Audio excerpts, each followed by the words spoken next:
সরকারের কঠোর নির্দেশের পর দ্রুত গতিতে চলছে সাভারে ট্যানারি শিল্প নির্মাণের কাজ। বেশিরভাগ প্লটে ভবন নির্মাণ শেষে ভেতরের অবকাঠামো ও মেশিন স্থাপনের কাজ চলছে। এরই মধ্যে বেশ কিছু প্রতিষ্ঠান প্রয়োজনীয় যন্ত্রপাতি আমদানি ও স্থাপনের মাধ্যমে শুরু করেছে চামড়া প্রক্রিয়াজাতকরণের কাজ। তারপরও চলতি বছরের মধ্যে হাজারীবাগের সব ট্যানারি সাভারে স্থানান্তর সম্ভব নয় বলে আশঙ্কা সংশ্লিষ্টদের। সাভার থেকে রূপকুর রহমানের প্রতিবেদন, জানাচ্ছেন সুলতানা রাজিয়া।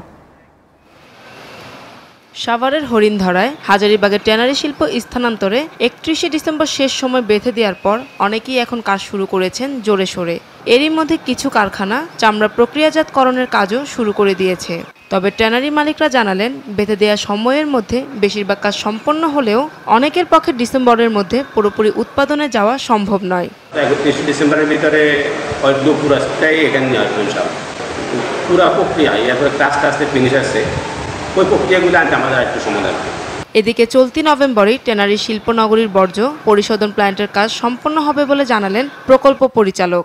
আমরা সিভিল কনস্ট্রাকশন কাজগুলি, এই সিএটিভির যাবতীয় কাজগুলি আমরা 30শে নভেম্বরের মধ্যে আমরা শেষ করব।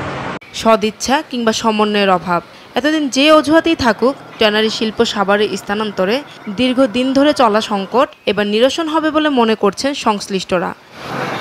এসিটিভি নিউজ ডেস্ক।